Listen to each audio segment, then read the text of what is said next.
ค่ะกราบสวัสดีFCทั้งช่องของสงกรานต์นะคะ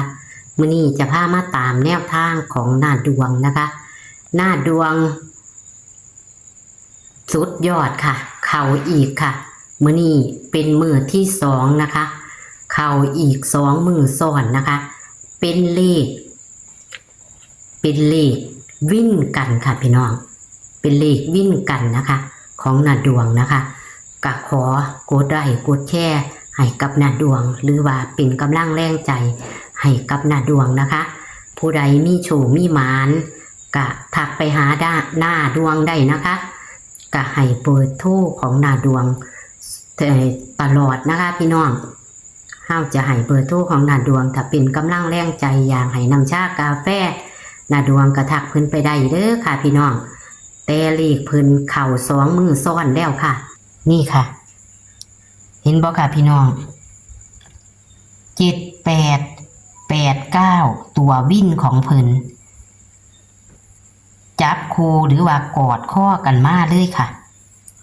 78เลขออก7886นะคะทางเฮานะคะแต่ว่าออกเต็มก็คือ437886เนาะพี่น้องแต่จับคู่เพิ่นบ่เข้าค่ะแต่ตัววิ่นนี่มาหมู่บ้านก็มา80เนาะมือก้อนนี่ก็90นะคะพี่น้องตัววิ่นเพิ่นมาจะ3 มื้อแล้วค่ะตัววิ่นเพิ่นนะคะนี่ค่ะ78ตรงๆบ่พลาดค่ะแต่ว่าเลขจับคู่เพิ่นบ่เข้า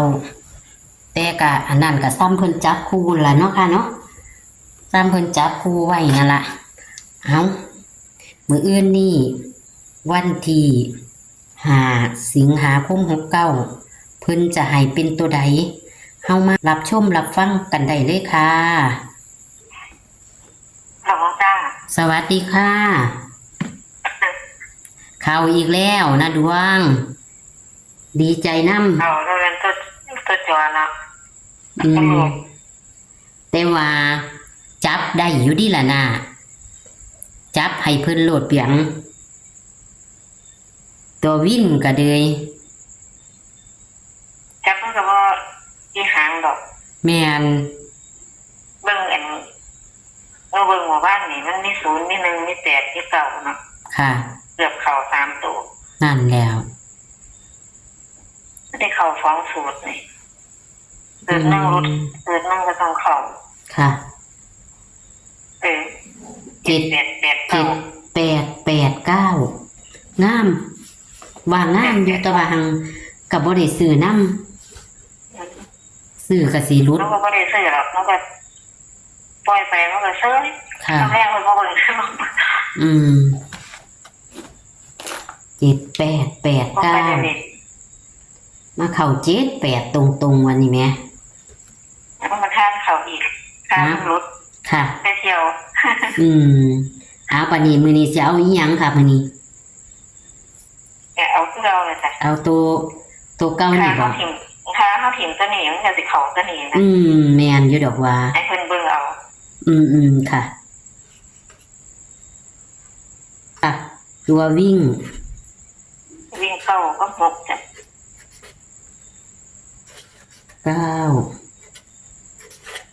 6จับคู่ค่ะ91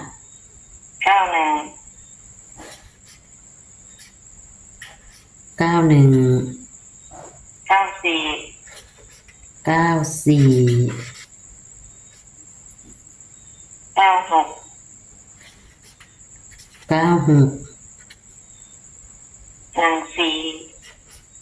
14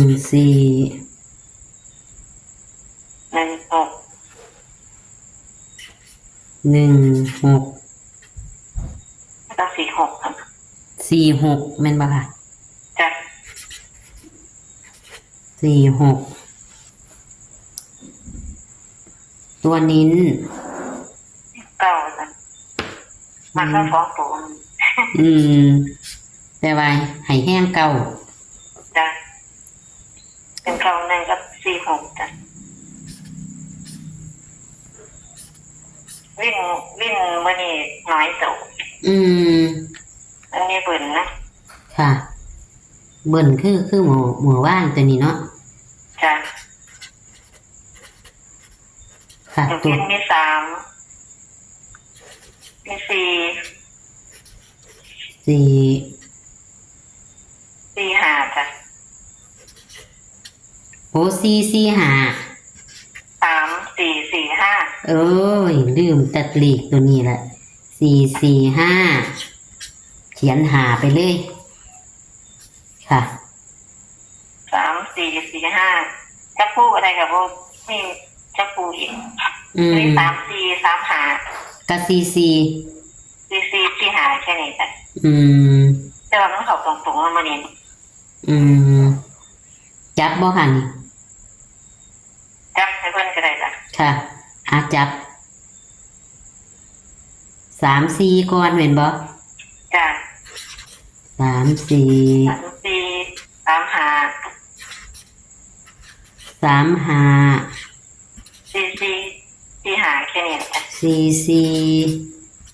4 5ก็ได้4 หางเอง จ้ะ อืมเฮาก็บอกว่าเป็น2 สูตรก็ได้ จ้ะ อืม เป็น2 ตัว สู นี้ ตร มันเข้ามาก2ดีตัวนี้ไม่หรอกมันก็กินข้าวยากแท้ จักคือจังเขาหูจักพ่วมเขาหลีเข้านี่ล่ะ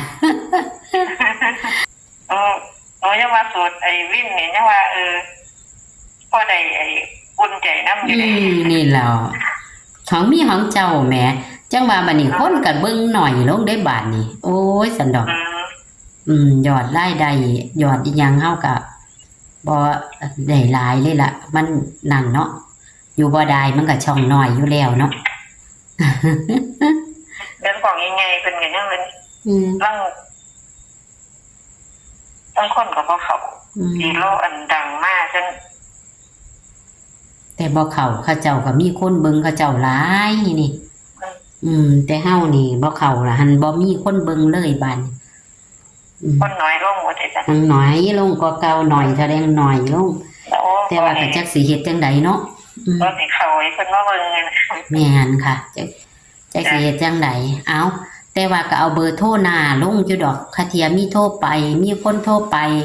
หาก็จังรับเพิ่นแหน่คาเทียเพิ่นมีน้ำชากาแฟให้เนาะ จ้ะ แต่ว่าก็มีแต่บอกเพิ่นแต่ว่าเพิ่นก็สิบ่ทันได้หลายเพิ่นก็สิเบิ่งไปเรื่อยๆสักวันนั่นล่ะวะค่ะเอาก็ขอบคุณหน้าเด้อค่ะ ขอ ก็ หล ดี บ เขา ค่ะ หมดแรงเลยเนาะ แมนตัวเนาะโดนล่ะ อยากให้มีแบบนั้นล่ะอ้าวค่ะ สวัสดีค่ะ สวัสดีค่ะ วันที่สี่คือชั่วโมงที่ผ่านมาของนาดวงกับเข่าที่78เด้อค่ะ วันที่สี่ชั่วโมงที่ผ่านมาเข่าตัววินนะคะ78 89จับคู่กันมาหรือกอดข้อกันมา78ค่ะพี่น้อง แต่จับคู่เพิ่นบอกเข่านะคะ จับคู่บอกเข่าแต่ว่าเข่ามา3 งวดซ้อนแล้วค่ะ90กับเข่าแล้วก็มา80กับเข่าแล้วก็มามื้อนี้ชั่วโมงที่ผ่านมาก็คือ78นะคะพี่น้องกอดข้อกันมาส่วนวันที่5 สิงหาคม69เด้อพี่น้องปากกามีกิ๊กหมดนะคะ นี่ค่ะ วันที่5 สิงหาคม69มื้ออื่นนี้นะคะ แคปหน้าจอค่ะ นี่แหละค่ะ แคปหน้าจอนะคะ มันมี2 สูตรเด้อค่ะ ตัววินมื้อนี้เพิ่นจับคู่ให้เลยนะคะ ส่วนสูตรแรกของเพิ่นสูตรเดิมของเพิ่น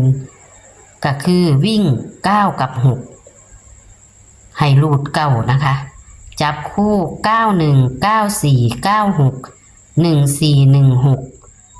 16 46นะคะเน้นที่91และ46นะคะอันนี้คือสูตร เดิมที่เพิ่นจับนะคะก็บ่เข้ามาแล้ว2 มื้อแล้วนะพี่น้องส่วนอันนี้คือตัววินนี่ค่ะมี3มี4มี4มี5เพิ่นก็เลยจับคู่ให้นำมื้อนี้ก็เลยจับได้3 4 3 5 4 4 4 5แต่เพิ่นบ่ได้นิ่นนะคะเพิ่นจับให้ลองเบิ่งนะคะมันจะเข้าบ่ตัววินเพิ่นบ่จับมันคือเข้ามา3 มื้อซ้อนแล้วพี่น้องนะคะ3 มื้อซ้อนแล้วเด้อนี่ค่ะจังใดกะกดไลค์กดแชร์ให้กับหน้าดวงเป็นกำลังแรงใจให้กับเพิ่นนะคะคือตัวเลขแนวทางกับมีเขามีรุดแต่ว่าตัววินเข้ามาแล้ว3 มื้อซ้อนแล้วพี่น้องตะ90แล้วก็มา80แล้วก็มา78นะคะโชคมันกับนาดวงต่ำล่าววันที่5 สิงหาคม69มื้ออื่นนี้วันพุธนะคะโชคมันค่ะสวัสดีค่ะ